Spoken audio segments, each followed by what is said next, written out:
My name is Sabrina Johnson, and I'm here at the Race Relations Institute at Fisk University here in Nashville, Tennessee. Today is Friday, July 14th, the year 2000.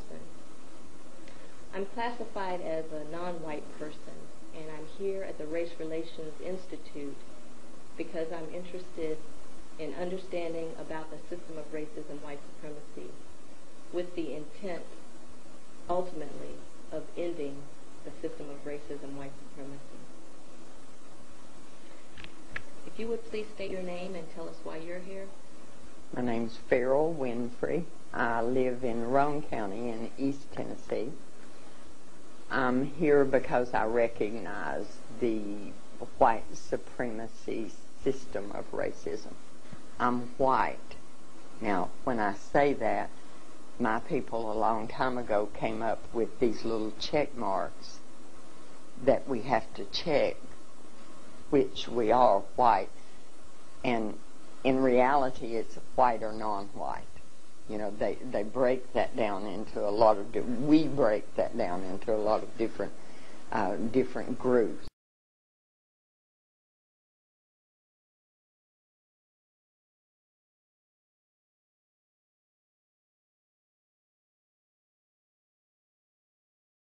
What we have done for hundreds of years, it can never be undone with words.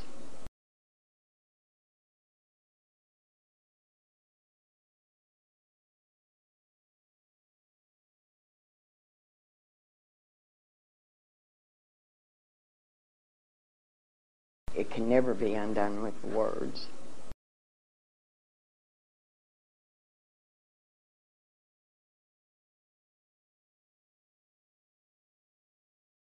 Racism is prejudice plus power.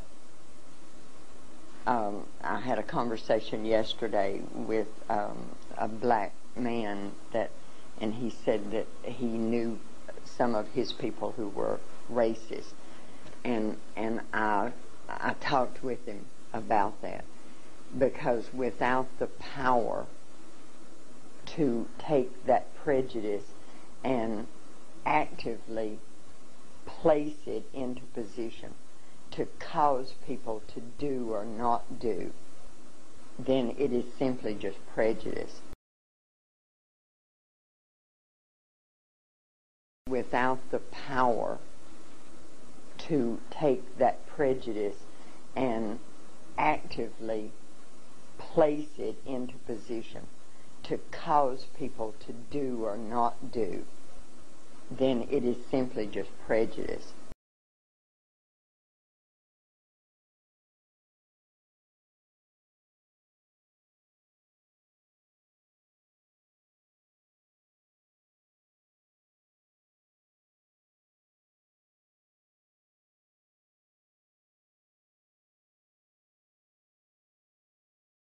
You have to have that power in order for there to be racism.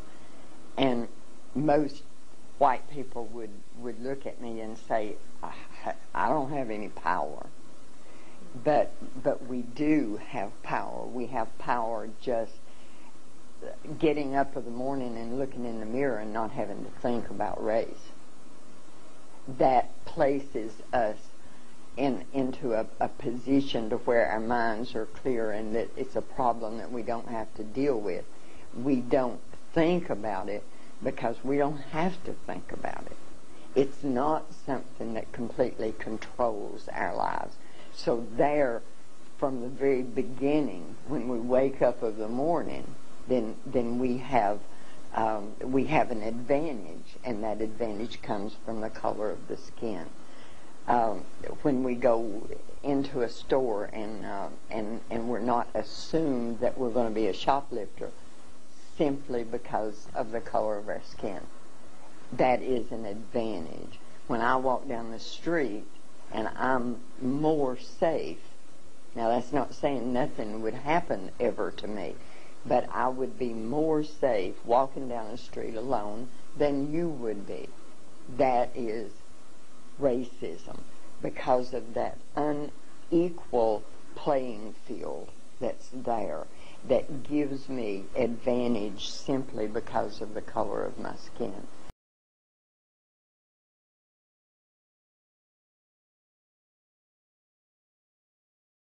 When we take advantage of those things, then we are being white supremacists. Because most people, when they think about someone that's white supremacist, they're thinking about the guy in the fatigues and he's in the woods and he's shooting and, target. But I am being white supremacist when I accept an establishment that gives me more than it gives you.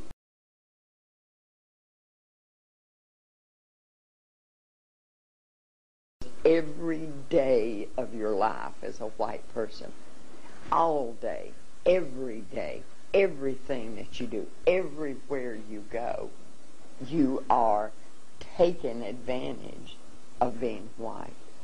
Most of my people, they don't think about that. They've never had to think about that, which is the greatest advantage of being white. They don't have to think about it.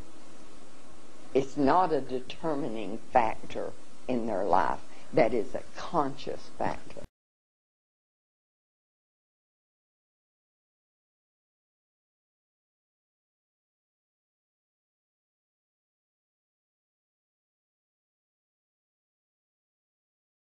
I don't actively celebrate the 4th of July because you don't have freedom.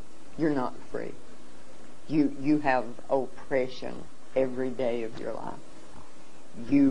If you have children, when those children are born, you have to immediately begin to teach them what they cannot do in order to survive.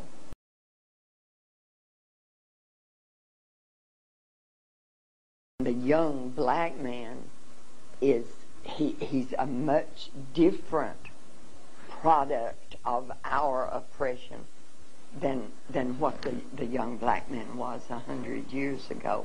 I don't want my children in a civil war in this country between black and white.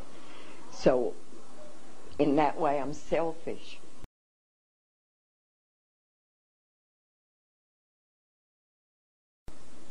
I was born into a family where my father was an overt racist, my mother was a covert racist. But both of them had very strong, I always felt like my mother was more dangerous. My mother was more dangerous. My mother was more dangerous.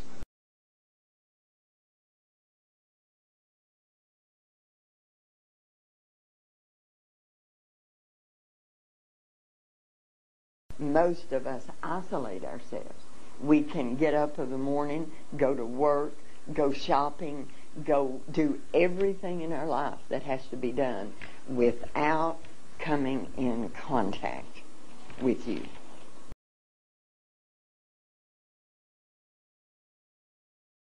And don't tell me my best friend is, because I hear that all the time. My best friend is black. I don't want to hear that.